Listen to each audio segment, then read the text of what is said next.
तो part one में हम लोगों ने राइट स्टेटमेंट ट्रिक देख ली थी। राइट स्टेटमेंट ट्रिक मतलब कि कुछ वर्ड ऐसे हैं जिनको हम लोग को अगर स्टेटमेंट में दिख जाए तो उनको राइट मानना है। अब हम लोग बात करते हैं रॉन्ग स्टेटमेंट ट्रिक की। यहाँ पर हम लोग को ये जो वर्ड्स कहीं पे भी दिखे तो उनको जनरली जो होते हैं वो स्टेटमेंट हमारे रॉन्ग होते हैं, ठीक है। तो यहाँ पर जो स्टेटमेंट है 99% चांसेस होते हैं यहाँ पर आपको रॉन्ग देखने को मिलता है, ठीक है। ये डाटा के बेसिस पे बोल रहा हूँ मैं, ये खुद नहीं बोल रहा हूँ, जो PYQs में देखने को मिला है। और ये ऐसा भी नहीं कि 100% वर्क करेगा, कहीं कहीं पर ऐसा हो सकता है उसके कंटेक्स्ट लेवल पे जो होता है कि वो स्टेटमेंट सही भी हो सकता है। बट लेकिन जो है मोस्ट ऑफ द टाइम देखा गया है कि ये क्वेश्चन, ये जो वर्ड्स होते हैं जिस भी स्टेटमेंट में दिखे हैं तो वो आपको गलत मानना पड़ता है, ठीक है, या गलत देखा गया है, ठीक है। जैसे कि एब्सोल्यूट और रिजिड वर्ड्स होते हैं जो कि ओनली हो गया, ऑलवेज हो गया, नेवर, मतलब इतनी बड़ी फेंक है कि जो पॉसिबल ही ना हो, ठीक है। Every, none, solely, entirely, completely, totally, wholly, absolutely, ये सब PYQ से निकाले हैं, बिना PYQ के नहीं है, ठीक है। Narrowly, limit and restrict, merely, confined, compulsion word, mandatory, compulsory, must, necessary, prohibit, abolish, and then आपका rigid, passive, ignore, disclose, discourage, costly, complex, teacher centred, आपको टाइम ट्रेंड, एक्सट्रीम वर्ड जो आपको देखने को मिलेंगे, इमीडिएटली बोलेगा, सडनली हो गया, ये चीज ड्रास्टिकली चेंज हो गया, जो है एनमरसली चेंज हो गया, रैपिडली, और जो है आपका एक्सपोनेंशियली, स्टीडली इंक्रीज, डिक्रीज वगैरह, ये सारे वर्ड जो है वो आपके हो जाएंगे। जैसे कि आप यहाँ पर देखोगे कि यहाँ पे लिखा हुआ only to children, only to youth, ठीक है। तो यहाँ पर जो है ना to people of all age group, तो यहाँ पर ही सही हो जाएगा। आप देखो इतने सारे नेगेटिव अगर आपके ऑप्शन में आएंगे उसमें से एक ये अलग दिखेगा तो आपका सही हो जाएगा, ठीक है। टू मोबिलाइज पब्लिक ओपिनियन, ठीक है, तो ये सही होगा। ये ओनली इंटरटेन वाला, ऑलवेज एंड एवरी वाला ट्रैप क्या होता है, it always aim to develop a new theory, always, always word जो होता है ये सब PYQ से निकला हुआ है, ठीक है। और hypothesis testing done in every kind of research, जो है every kind of, her type की रिसर्च के लिए जो है वो नहीं, तो ये गलत है। यहाँ पर हमारे साथ वो गेम खेल रहा है UGC, ठीक है। यहाँ पर नेसेसरी लिखा है, नेसेसरीली एक जरूरत ही है, नेसेसरीली जो है improve the quality of function, तो ये गलत कथन है, इसलिए जो है ये उत्तर होगा। क्योंकि वहां पर ऊपर जो पूछा गया था ना, फॉल्स स्टेटमेंट पूछा था, तो फॉल्स स्टेटमेंट पूछा था, तो ये क्या होगा आपका गलत होगा। तो फॉल्स बोले, फॉल्स पूछा तो जो गलत वाला होगा वही सही आंसर होगा, ठीक है। तो इसलिए यहाँ पर ये टिक लगा हुआ है।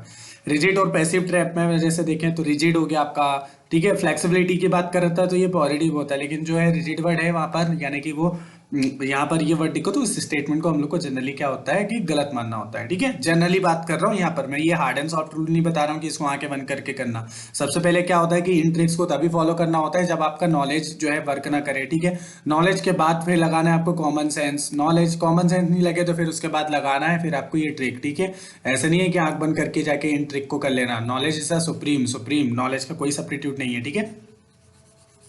चलो इसके बाद कुछ ये फाइनल समरी हमारी ये निकलती है कि ओनली या अलोन वर्ड आए, नेवर वगैरह ये सब दिखे तो ये चीज आपको नहीं लगाना है। चलो कुछ स्ट्रक्चर और लॉजिकल हैक्स और हैं, जैसे कि अपोजिट ऑप्शन का रूल, अगर दो विकल्प दिखे तो एक दूसरे से उल्टे हों, जैसे कि एक ऑप्शन में बोल रहा है वो इंक्रीज है, दूसरे ऑप्शन में बोल रहा है डिक्रीज है, तो उन दोनों में से एक ऑप्शन सही होने का चांसेस होता है। जैसे कि एक में बोला है कि नेगेटिव फीडबैक, तो ये उत्तर नहीं होगा, दोनों में से एक होगा, तो यहाँ पर 50-50 तक पहुंच जाओगे, ठीक है। एक साइड पे बोलेगा पॉजिटिव फीडबैक, एक बोलेगा नेगेटिव फीडबैक, मतलब कि एक ऑप्शन दूसरे ऑप्शन से बिल्कुल अपोजिट हो, तो वहां पर आपको ये देखने को मिलेगा, ठीक है। एक होती है ऑड वन आउट, मतलब जनरल टू स्पेसिफिक, तीन ऑप्शन दिए गए होंगे एक ही कैटेगरी के, तीन ऑप्शन दिए होंगे एक ही कैटेगरी के और एक ऑप्शन बिल्कुल अलग होगा, तो उसको हटा देना तो ऑड वन आउट हो जाएगा। कई बार वो आंसर आपका हो जाता है, ठीक है। जैसे कि बैरियर टू द कम्युनिकेशन में जो है वो लाउड म्यूजिक हो गया आपका, आपका हेल्थ केयर हो गया, ट्रैफिक नॉइज हो गया, लेकिन जो गुड हेल्थ है आपका, गुड हेल्थ ये बैरियर नहीं है, ठीक है। बैरियर की बात कर रहा है इज अ नेगेटिव, लेकिन गुड हेल्थ जो है वो पॉजिटिव, तो ये वाला आंसर नहीं होगा आपका, तो ये ऑड वन आउट हो गया। बाकी सब जो है वो सेम कैटेगरी के या थोड़ा अलग देखने को मिल रहा है, तो गुड हेल्थ आपका वो हो जाएगा, हटा दोगे तो आपका सही आंसर आ जाएगा, ठीक है। तो एक ये क्वेश्चन आया हुआ, ये सारे PYQ से निकालने, टेंशन मतलब, ठीक है।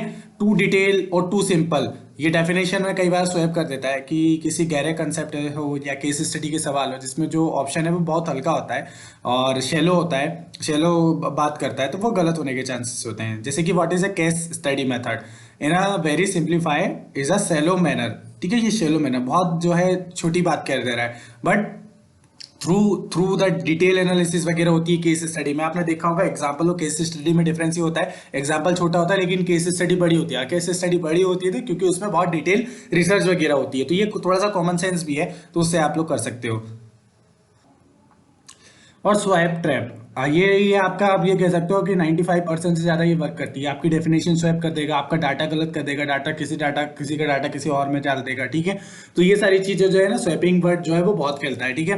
कभी टीचिंग रिसर्च एप्टीट्यूड का रिसर्च एप्टीट्यूड में डाल देगा, और उसी में ही जो है कहीं ऑथर चेंज कर देगा वो, ठीक है, कहीं फैक्ट चेंज कर देगा, फैक्ट चेंज कर देता है वो उसमें, ठीक है, डेफिनेशन चेंज कर देता है। तो ये सारी चेंज होती है। इसके बाद जो मेरी सबसे फेवरेट होती है वो है चिंकी मिंकी ट्रिक, जो कि मोस्ट ऑफ द टाइम जो होती है वो पास कर जाती है, या आप ये कह दो कि वर्क कर जाती है। इसमें क्या होता है कि आप देखोगे 4 ऑप्शन है, 4 ऑप्शन में 2 ऑप्शन ना सिमिलर टाइप के लगते हैं, और आप लोग इसे कंफ्यूज होते हैं कि या चॉइस करें या ये चॉइस करें। तो आपका जो आंसर होगा वो मोस्ट ऑफ द टाइम जो होगा, 2 सिमिलर टाइप के ऑप्शन है ना, उनमें से एक होगा। इसलिए मैं चिंकी मिंकी ट्रिक बोलता हूँ। आप चिंकी मिंकी को देखेंगे दोनों एक जैसे लिखती है, दोनों में से समझ में नहीं आता है कि किसको चुने किसको नहीं चुने, तो दोनों में से एक ऑप्शन आपका सही होता है। तो ऐसे ऑप्शन जो 2 सिमिलर टाइप के दिख रहा है, तो उसमें से एक ऑप्शन आपका सही होगा, बाकी 2 को आप हटा सकते हो, तो 50-50 तक आप पहुंच ही जाओगे, ठीक है। तो इसको 50-50 ट्रिक भी बोल सकते हो आप, चिंकी मिंकी भी ट्रिक बोल सकते हो। चिंकी मिंकी मैंने नाम दिया इसको, ठीक है। चलो, इसके बाद आती है सब्जेक्ट वाइज और रिस्क ट्रैकिंग है, कुछ और हैं आपके, जैसे कि इमर्जिंग टेक्नोलॉजी के बारे में बात करें, कुछ नई अगर टेक्नोलॉजी आ रही है तो उसके जो होते हैं वो पॉजिटिव जो होते हैं वो सही होते हैं। अब जैसे कि कंप्यूटर बेस्ड ऑन वैक्यूम, ठीक है, तो ये पुरानी टेक्निक है, ये ऑड वन आउट वाला जो है यहाँ पर लग जाएगा। ये ऊपर जो मैंने बताया था ना उसी का है। मैथड फॉर लिविंग में अगर एक सही जोड़ा जो आपको पता चल जाता है, करेक्ट पेयर पता हो जाता है, तो फिर आपका जो है वहाँ पे आंसर पहुंच जाता है। तो मैथड कॉलम में जो इतना इशू नहीं होगा, बाकी एक एक करके जो है शॉर्ट वगैरह मैं आपको लाते रहूंगा, उसकी टेंशन मत लीजिएगा, ठीक है। तो फैक्ट और कंसेप्ट से रिलेटेड है आपका, वहां पर भी आपको देखने को मिलता है। तो ये कुछ लॉजिक थे, ये लॉजिक अगर आप लोग लगाएंगे तो ये एग्जाम में जाएंगे ना, तो ये लॉजिक आपको काफी हेल्प करेंगे और आपको एक्स्ट्रा मार्क जो है गेन करने में हेल्प करेंगे। सिर्फ नॉलेज अकेले से कुछ नहीं होता, नॉलेज प्लस जो आपका एलिमिनेशन ट्रिक है, तो फिर आपका जो है वो फायर हो जाता है। तो आई होप ये जो है आपको अच्छा लगा होगा, और पसंद आया तो दोस्तों के साथ शेयर करने का आइडिया बुरा नहीं है। और अच्छे से एग्जाम देकर आइए, टेंशन बिल्कुल भी मत लीजिएगा। इस टाइम पे जो भी एंजाइटी वगैरह हो रही है, आप टेंशन मत लीजिए, अपने आप पे भरोसा करिए, क्योंकि मुझे आप पर भरोसा है, आप लोग अच्छे से देकर आएंगे, तो टेंशन बिल्कुल मत लीजिएगा, ठीक है। बेस्ट ऑफ लक आप सभी लोगों के एग्जाम के लिए, आप अच्छे से एग्जाम को दीजिएगा।